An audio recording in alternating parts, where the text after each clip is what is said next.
Muy buenos días y bienvenidos todos a esta jornada del día de hoy de geopolítica.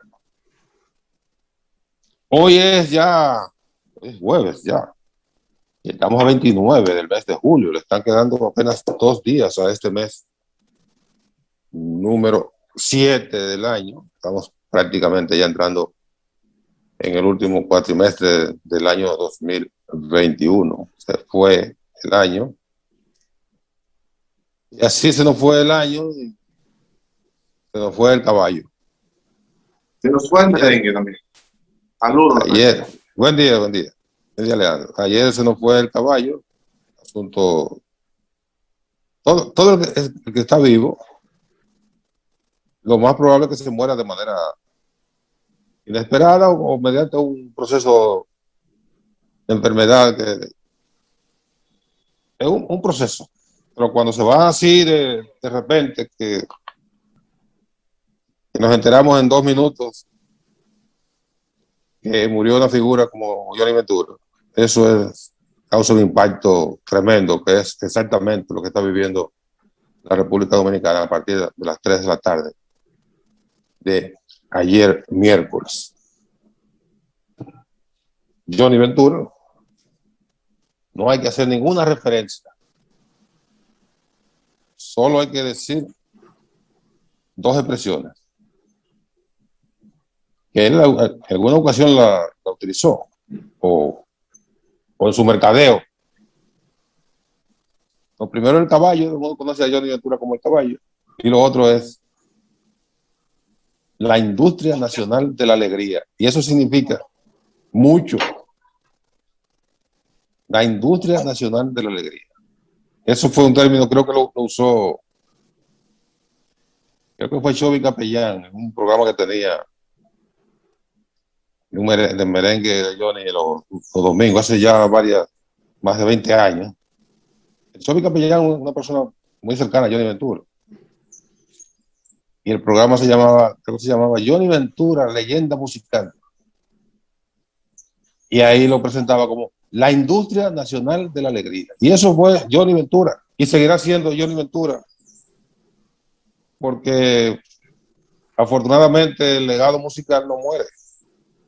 Seguirá siendo Johnny la industria nacional de la alegría. Y esa industria nacional de la alegría está hoy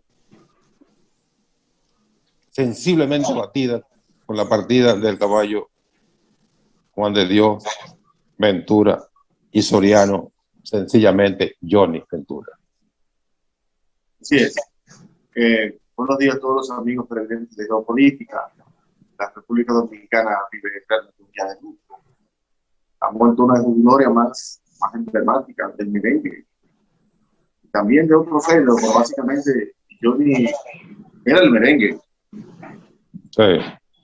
Una trayectoria de más de 50 años, 60. ejerciendo el oficio de merenguero, de difundir por toda la por todos los rincones, no solo de República Dominicana, sino de todo el mundo, y haber impactado de manera positiva en decenas, para no decir cientos de artistas de otras generaciones, porque con él impactó a 5 generaciones de personas que no vivió y otros lo vivió a través de sus padres y a través de sus abuelos, y de alguna manera el merengue, la página del merengue, que es bastante grande en la República Dominicana y en el mundo,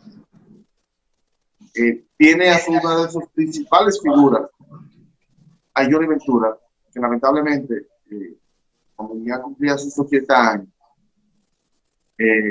acaba de partir. Lamentablemente, julio es un mes de tristeza para esa industria de la alegría que la simbolizaba Johnny Ventura. De alguna manera. Bueno, entonces, y el político, Johnny, el político, También, con un compromiso social y político muy importante que viene desde la Revolución de Abril. así Y es. siguió con los procesos importantísimos. El más reciente, y no menos importante, el que se vivió en el año 2019 para impedir que un pretendido pretendido mesías o pretendido un tiranuelo en cierne, se saliera con la suya. Ahí tenemos ese proceso, pues ahí pendiente de analizar todavía porque está muy, muy fresco, pero todo el mundo sabe lo que ocurrió alrededor del Congreso Nacional cuando hubo que frenar mediante golpes de masa las intenciones de ese personaje de estuprar la Constitución y hacer con ella lo que le diera le viniese en gana, y ahí estaba al frente, no que estaba Johnny ahí también, no, al frente, ahí, al frente. Es importante en ese proceso. Destacar esas dos cosas. Sabes que yo como persona, ¿verdad?, ya de los medios de comunicación, fui a Johnny Ventura 2 veces, digamos, siendo estrujado en la zona de la feria, digamos, frente al Congreso, frente a alguna vez a la Liga Municipal que está ahí al lado, que aquella vez cuando se armó el famoso tronconazo. Entrenó. Y cuando él entrenó, se dio justamente después de haber estrujado a Johnny Ventura ahí, en ese acto también, siendo, creo que era el alcalde de la capital, y fue a ese acto, y ahí fue, bueno, yo recuerdo que le rompieron la camisa, estaba dando declaraciones con la camisa rota en ese momento. Y no, cuando ahí no, pasó, ahí no era alcalde. No era alcalde. Y cuando pasó lo que pasó ahora en el 2019, también vi a Johnny en el mismo escenario ahí, que también lo empujaron y le empujaron la camisa. Pero bueno, siempre fue un hombre que daba el frente. Así y en los años más difíciles de la época de Balaguer, Johnny Ventura fue uno de los artistas, no solamente como persona, como individuo y como político, sino como artista que estuvo al frente en defensa de los mejores intereses de la sociedad dominicana, de la juventud, de esos momentos. Así es. Bueno, y tenemos ya con nosotros, está ahí hace rato,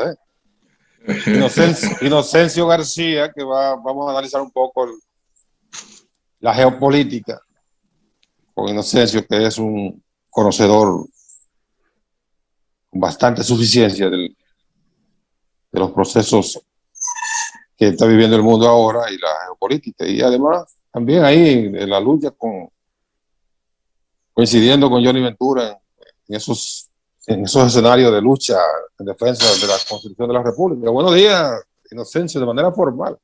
Buenos días, Nelson. Buenos días, Leandro. Bueno, muchas gracias de nuevo, Nelson y Leandro, por la invitación. Y bueno, referirme en primer lugar, que ustedes me permitan a esto que ustedes han comentado de ese ícono, no solo dominicano, sino latinoamericano y un poco más allá, que fue Johnny Ventura, ¿no?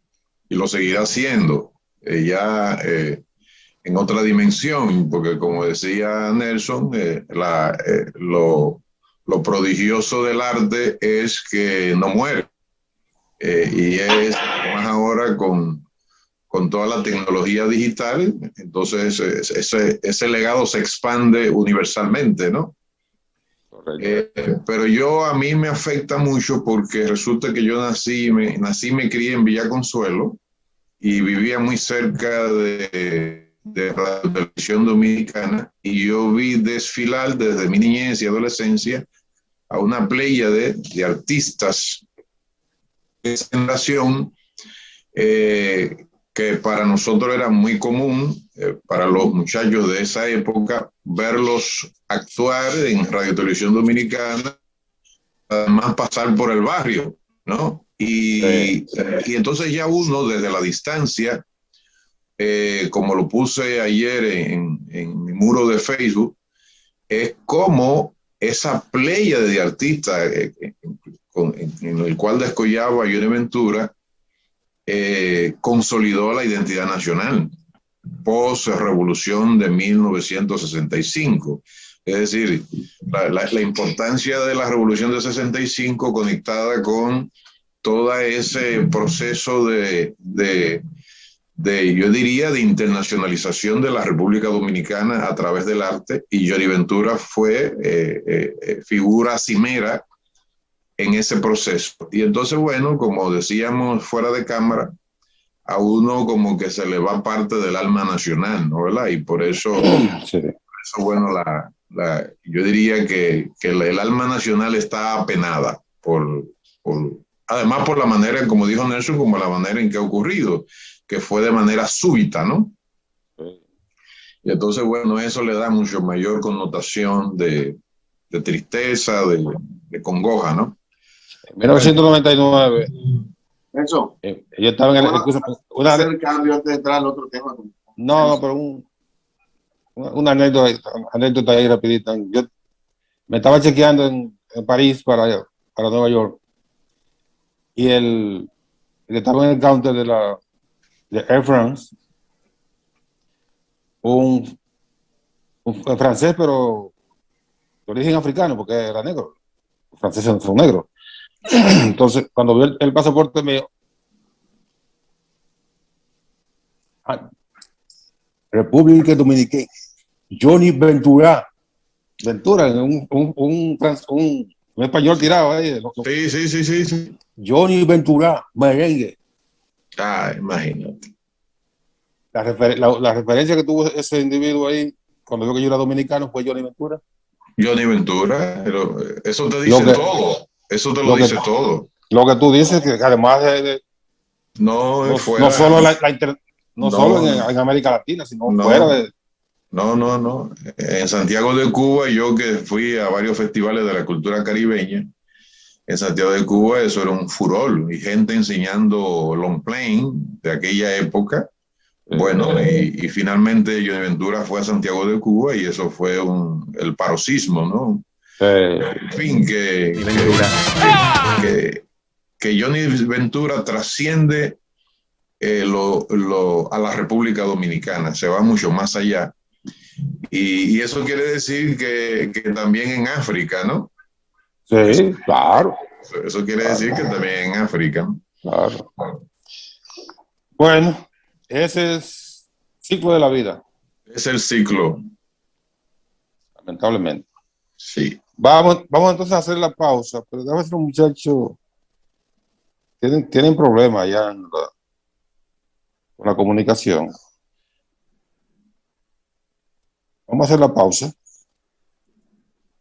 Y entonces, para que hagamos tendida el próximo segmento con los temas que tenemos que tratar con Inocencio, que son esos problemas geopolíticos. Vamos a la pausa ahora y regresamos en un par de minutos a hablar con Inocencio García. Voy a seguir.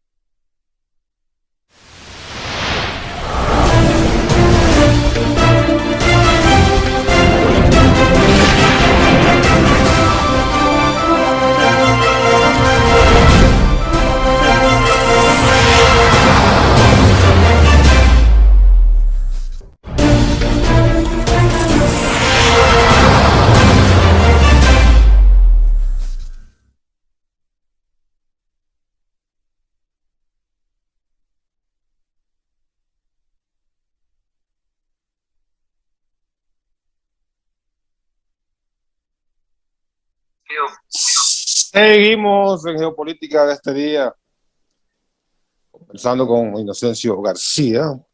Inocencio, ya hicimos medio programa aquí. Sí, así es. Fuera estaba en el aire de la geopolítica. Sí. Entonces, hay dos. Lo de Perú, estamos hablando fuera del aire, del caso de Perú. Bueno, ya ese proceso terminó ayer con la juramentación. Bueno, esa etapa del proceso, porque en Perú hay una situación bastante compleja que uno nunca sabe lo que trae el barco mañana. Así es. Nelson, pero por lo menos terminó. Nelson, es importante que tú hagas esa referencia, porque cuando dice un viejo adagio, cuando domingo va a ser bueno, desde el sábado se sabe. No hay duda que esto simplemente es un punto de inflexión de una lucha feroz que vendrá a partir del inicio de la presidencia de Pedro Castillo. Ahí no se vislumbra grandes cosas en materia de que se pueda organizar el país de manera clara, dejando claramente a Pedro Castillo gobernar. Pero por lo menos, no lo quisieron dejar gobernar desde un principio. pero por lo menos la formalidad se cumplió Sí, ayer sí, con la asunción de Pedro Castillo y ya lo que venga después será parte sí, del análisis posterior. Pero por lo menos eso está cumplido. sí. Después de unos avatares terribles, casi incitación a golpe de Estado, eh, bueno, a desconocimiento de las elecciones bajo el predicamento no conclusivo, no demostrado de que se había producido un fraude. Pero bueno, es un proceso que culminó. ¿Qué va a pasar con Pedro Castillo con esa fragilidad que tiene en el Congreso? También es otra cosa que habrá que esperar. Así Pero es.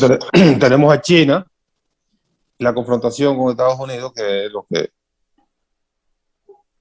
creo que es lo que vamos a analizar un poco con más profundidad, y el caso de Haití.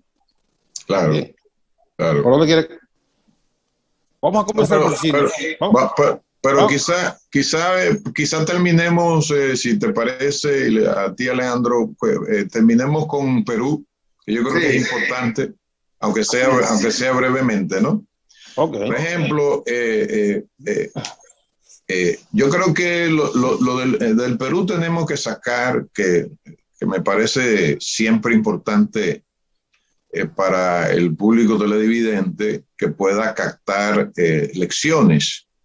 Y una de ellas, que con relación al Perú, es que en toda América Latina se produjo, por lo que ya sabemos, toda la crisis del sistema de partidos. Pero resulta que una característica muy particular en Perú es que ese proceso en el contexto latinoamericano se dio de manera acelerada, ¿no? Y empezó a partir de la ascensión al poder de Alberto Fujimori, ¿no? Que está, como todos sabemos, está preso, el padre de Keiko Fujimori, la que acaba de perder por tercera ocasión la lista electoral, perder la posibilidad de ir a la presidencia del Perú. Estando yo en Perú, traje un libro que se llama El nacimiento de los otorongos, que es una especie que yo creo que se puede aplicar a América Latina lógicamente, con sus diferencias y sus excepciones, y es que al quebrarse el sistema de partidos, entonces van a las instituciones del Estado, particularmente a los congresos, van actores políticos que no tienen calificación política, ¿no? Es decir, que no son profesionales políticos, ¿no? No tienen base. No tienen base y son simplemente negociantes que no tienen lealtades ni a políticas públicas, ni a programas, sino que fue lo que aplicó Fujimori con ese congreso que a partir de 90, 93 se consolidó más ese proceso, y la cooptación de ese conjunto de congresistas, tanto desde su bancada como de la oposición, y lógicamente por eso ese proceso de democracia, yo diría de bajísima intensidad, que se produjo en el periodo de Fujimori, yo creo que nosotros tenemos que tomar en cuenta esa experiencia para el caso nuestro. Es decir, ¿cuál es la lección? La importancia de fortalecer y de institucionalizar la actividad política y fortalecer el sistema de partidos, ¿no? Porque ahí está la experiencia. Entonces, cuando tú además le sumas eso, el hecho de que los dueños del periódico El Comercio tienen el 85% del control de los medios de comunicación y tienen el canal principal privado del Perú, y resulta que ese es un hoarding que apoyó a Keiko Fujimori, ¿no? En contra de Pedro Castillo. Entonces, ¿qué nos dice eso con respecto a la preocupación de Leandro? Es que la gobernabilidad, habría que esperar, ¿no? La gobernabilidad no está asegurada. Y no está asegurada porque la ganancia de Pedro Castillo, como todos sabemos, fue por décimas, ¿no? De porcentuales. Entonces eso quiere decir que ahí esos sectores, poderes fácticos, no se van a parar o sea, y además hay un tema cultural ahí, y es que eso fue un virreinato. Y el hecho de que ahí hay una oligarquía que fácilmente no te va a aceptar que le esté gobernando un profesor de campo con sombrero, ¿no? Sí. Entonces, bueno, eso es lo que habría, ojalá que al presidente ya electo, ya formalmente proclamado, Juramentado. ya exactamente pueda para el bien no solamente del Perú, sino para la estabilidad de América Latina, pueda desarrollar una gestión que le permita al Perú salir de esta inestabilidad en la que he vivido en las últimas décadas, ¿no? A mí me preocupa un dato, me preocupa no porque me afecte directamente, sino por una cuestión ideológica. Y es lo siguiente: como Pedro Castillo llega a la presidencia satanizado de supuestamente ser un izquierdista que va a hacer todo lo que le han atribuido, me preocupa que en aras de él tratar de desmontar ese discurso pueda ser tan no condescendiente, sino tan que quiera ceder tanto y demostrar tanto lo contrario, que se ruede a la derecha incluso. Bueno, ocurrió por el temor. Sí, ocurrió si tú me ayudas, con el izquierdista que yo conocí en Brasil. No me digas que tú estás hablando de Lenny Moreno. No, en el Perú me refiero. En Perú. Ayanta Humala, que yo conocía en las dos ocasiones porque estuve como observador en las elecciones, en las dos vueltas en la que ganó Dilma Rousseff. Bueno, pues ahí pude compartir tanto con él como con su esposa. Y bueno, una de las cosas que ocurrió con Ayanta Humala es que su padre, un abogado de izquierda, y su madre renegaron de su hijo estando en la presidencia, precisamente porque se produjo eso que tú tienes temor de que se produzca con Pedro Castillo. Esperemos que haya un equilibrio, ¿no? Que no haya que no se vaya a ninguno de los extremos, porque ninguno de los extremos en este contexto en que está viviendo Perú, pero que sí pueda, como tú señalas, no desmontar, porque Perú tiene una pobreza feroz, ¿no? En el sentido de que hay una concentración oligárquica del poder tan fuerte en términos históricos, que Perú necesitaría mayor inclusión social, ¿no? Como ocurre en toda América Latina. Sí. Eso, bueno, tiene ese compromiso, pero hay que esperar. Está latente el temor que yo acabo de expresar. Así es. Vamos a China y Estados Unidos, porque ahí sigue no latente, porque ahí está vigente. La preocupación. La confrontación ahí está vigente.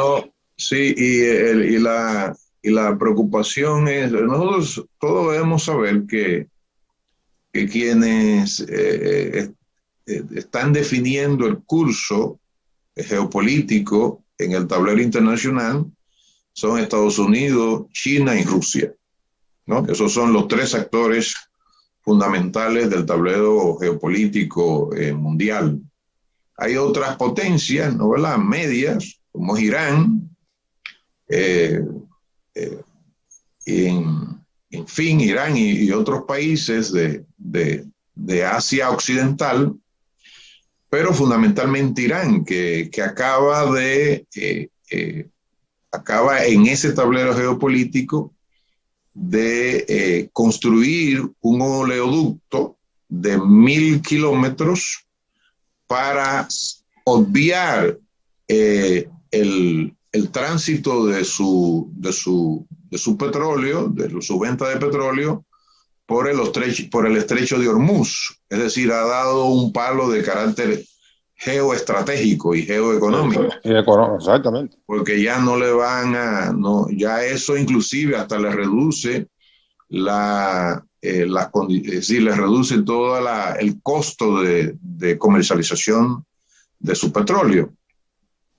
Pero está ocurriendo lo mismo también, antes de entrar a lo de China, pues yo creo que todo se conecta con el Nord Stream 2, que es el oleoducto que va desde San Petersburgo, pasando por debajo del mar Báltico, hacia Alemania, transportando un gas que Estados Unidos trató de que no ocurriese definitivamente el Nord Stream 2. Y en ese sentido, los analistas lo que señalan, Nelson y Leandro, es que Estados Unidos sufrió una derrota geopolítica y geoeconómica, porque Estados Unidos se opuso de manera tajante a que se pudiese completar. Pero ya cuando se reúnen Angela Merkel, que fue su última visita a Estados Unidos en una reunión con el presidente Joe Biden, llegaron a unos acuerdos que prácticamente, dicen algunos analistas, que era Estados Unidos un poco como para lavarse la cara, porque lo que faltaba en ese momento era simplemente un 2% para la conexión final del Nord Stream 2, que va a transportar millones y millones de gas es decir, de galones o de no sé cómo sea, de metros cúbicos de gas a Alemania, porque además también Europa lo necesita. Y con Estados Unidos, por la distancia, ese gas le sale mucho más caro a toda Europa, ¿no? Porque tenía la ventaja, y por eso tanto afán por controlar a Ucrania, que tenía la ventaja de la otra vía.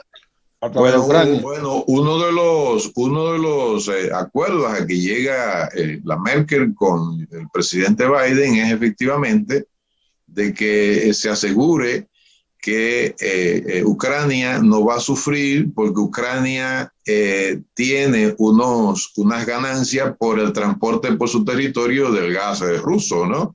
Pero resulta que ahora con yo diría, con este palo geopolítico y geoeconómico que acaba de producirse ya de manera muy concreta, que es la conexión final del Nord Stream 2, porque hay un Nord Stream 1. Bueno, con Ucrania puede empezar a tener ahora muchos mayores problemas, tanto económicos, en un país donde inclusive hay altos niveles de corrupción y de institucionalidad. Bueno, pues ese es un tablero geopolítico que se le complica, por ejemplo, a Estados Unidos, ¿no? Y es porque realmente, como todos sabemos, ha habido en las últimas décadas un realineamiento geopolítico a nivel global, ¿no? Es decir, ya Estados Unidos no está solo como un solo jugador único y absolutamente dominante, porque ya hay otros jugadores en el tablero geopolítico, como es el caso de China, ¿no? En el caso de China, sí, Leandro. No, lo peor del caso es que todavía se cree que puede tener esa hegemonía a nivel mundial. Sí, todavía se encuentra con un problema, por eso. Sí, claro, porque por ejemplo, yo no sé si ustedes recuerdan los análisis que en la década de 70 y 80 realizaba el profesor Bosch en Vanguardia del Pueblo y en la revista política Teoría y Acción del PLD, cuando don Juan analizaba precisamente la diferencia entre construir un tractor y construir un tanque, ¿no? Entonces, don Juan decía, el primero es productor de riqueza, el tractor, y el otro es destructor de riqueza. Bueno, pues Estados Unidos, lamentablemente, en las últimas décadas se dedicó a la industria armamentística y la industria de la guerra, ¿no? Y lógicamente que cuando uno estudia, por ejemplo, a los analistas como Paul Kennedy su libro de Auge y Caída de las Grandes Potencias, la relación que establece Paul Kennedy en ese libro del 86 es la relación entre estrategia y economía. Es decir, al imperio le va bien cuando en ese proceso de conquista de territorios para apropiarse de recursos naturales no renovables, recursos estratégicos, la producción y la productividad no sufren. Pero si en ese curso de intervención extraterritorial de los imperios ocurre lo contrario, es decir, que se afecta la producción y la productividad, entonces los imperios empiezan a declinar en su poderío estratégico global, que yo creo que es lo que le está ocurriendo a los Estados Unidos respecto a Rusia y a China, ¿no? Y a esa potencia antigua, el antiguo imperio persa, que es Irán, ¿no? ¿Verdad?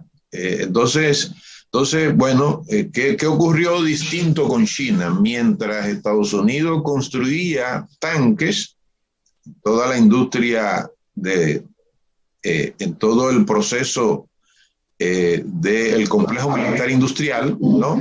China hacía lo contrario.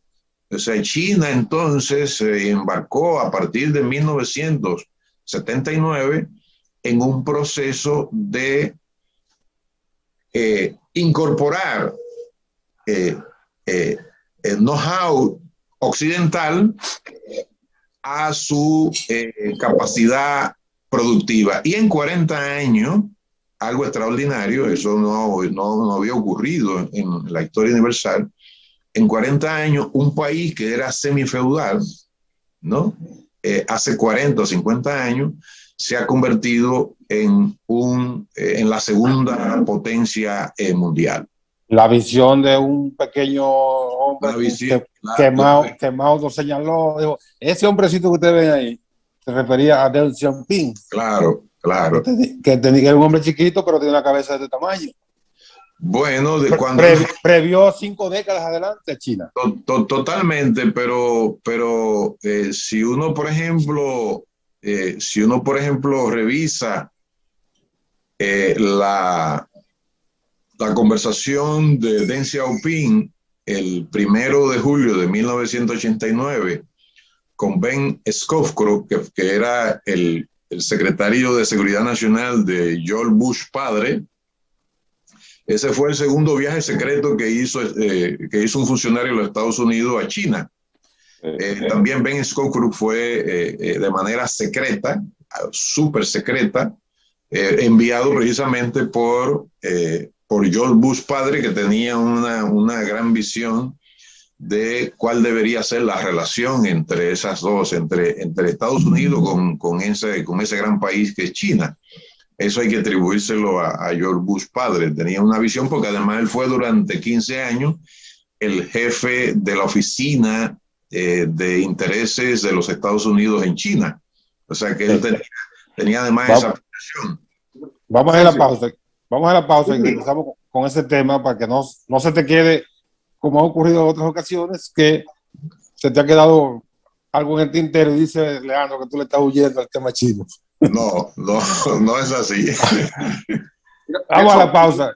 Quisiera dejar en el aire la pregunta a Inocencio, para que me pueda ver la relación de China con el entorno de América, cercano donde están los Estados Unidos, en la zona de influencia de los Estados Unidos, que para mí es lo más preocupante.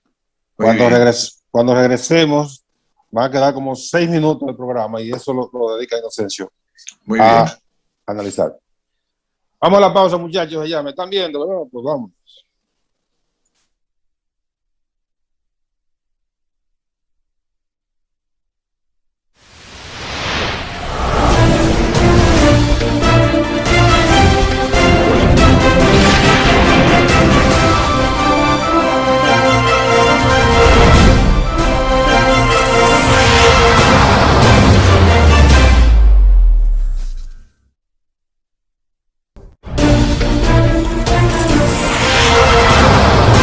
¿Verdad, muchachos? Dime a ver. Seguimos la conversación con Inocencio García. Nos van a quedar 6 minutos, Inocencio. 6 minutos. Bueno, entonces, continuando con lo que decíamos en el segmento anterior, el hecho es que China, hablaba de Deng Xiaoping y de Ben Schofield, que creo que es un factor que hay que tomar en cuenta. No solamente sus relaciones eran comerciales, sino primero haciendo referencia a las humillaciones que recibió de la Unión Soviética, China, y además también las humillaciones por parte de los Estados Unidos. Y Deng Xiaoping, en esa reunión del 1 de julio de 1989, le reclamó eso a Ben Schofield, ¿no? Pero además le dijo que no se metieran a lo de Tiananmen, porque lo que le sugirió fue que arreglen ustedes sus problemas con el Congreso allá, porque China no va a permitir injerencia en su soberanía, en sus asuntos internos, ¿no? Lo que quiero destacar es que no solamente es economía, sino también es política, ¿no? Y es historia. Es decir, China en todo este proceso extraordinario de desarrollo que ha llevado, no solamente ha tomado en cuenta la economía, sino que ha tomado toda la tradición histórica, milenaria y cultural de esa gran civilización que es China, porque no es un país, es una civilización. Sí. Entonces, hay tensiones por ese crecimiento tan extraordinario. Recuerdo que el segundo a bordo de la Cancillería, cuando tuve la oportunidad de estar en la delegación, cuando se establecieron, la primera delegación, cuando se establecieron las relaciones diplomáticas con China, nos ofrecieron una cena en el Ministerio de Relaciones Exteriores chino, y el segundo a bordo, cuando ya nos despedía, nos dijo: hemos sacado 800 millones de ciudadanos chinos de la pobreza, y ahora, estamos hablando de mayo del 2018, ahora vamos a sacar para el 2021 300 millones, ¿no? Entonces, lo que quiere decir es que una potencia que tenga esas metas tan claras relacionadas con su población, con su sociedad, donde, déjenme decirle, donde no hay puntos de droga, por además donde no hay pandillas. Es decir, ahí vi a Xi Jinping felicitando al cuerpo de policías y militares que eliminaron, oigan la cifra, 3,000 pandillas que habían en China, y la eliminaron. Entonces tú puedes decir, bueno, que no, eso no, tú puedes decir que dictadura, que democracia. O que eso es propaganda. Exactamente, el hecho son los resultados que estamos analizando desde el punto de vista de una potencia que ya se convierte en la potencia disputante a Estados Unidos y que además lleva un desarrollo que tiene que ver con el tema de la hegemonía, de la disputa de la hegemonía de Estados Unidos, que tiene que ver con el tema de desarrollo tecnológico. O sea, ya China fue al lado oscuro de la luna con tecnología 6G, que nadie la tiene, ¿no? Entonces, la tensión no solamente es económica, comercial, sino que también la tensión geopolítica es tecnológica. Es decir, ¿quién domina en el escenario global en materia de la 5G? Pero óiganlo bien, de la 6G, que ya China se ha adelantado a la gran potencia que es los Estados Unidos. Entonces, ¿cómo se refleja, para entrar a la pregunta, a la preocupación de Leandro? ¿Cómo se refleja eso en la región? Bueno, un minuto. Bueno, que la región, en nuestra región, empieza desde ya años atrás, empieza a calentarse en términos de tensiones geopolíticas en todo lo que tiene que ver con la cuenca, con el Gran Caribe y la cuenca del Caribe en general, ¿no? ¿Verdad? Pero en todo el Gran Caribe, que también nos cubre a estos territorios insulares, ¿no? Entonces la preocupación para la región es que cada vez la región se está convirtiendo en un escenario de esa disputa geopolítica. Es decir, esa disputa geopolítica no solamente lo está de manera preponderante en Asia-Pacífico, pero de manera lamentable se ha desplazado a la región de América Latina y el Caribe. Gracias, Inocencio. Gracias. Como siempre, brillante en estos análisis de la geopolítica, la geoeconomía y la geoestrategia. Así es. Volveremos con mucha seguridad, con mucha probabilidad la siguiente semana. Muy bien. Se nos quedó Haití, que bueno, sí, a nosotros es un para nosotros es una prioridad. Sí. Okay. Muy bien. Así que vamos, gracias. Y gracias a ustedes también por su atención este día. Mañana, Dios mediante, a las 8 de la mañana, otra entrega de Geopolítica. Sigan bien.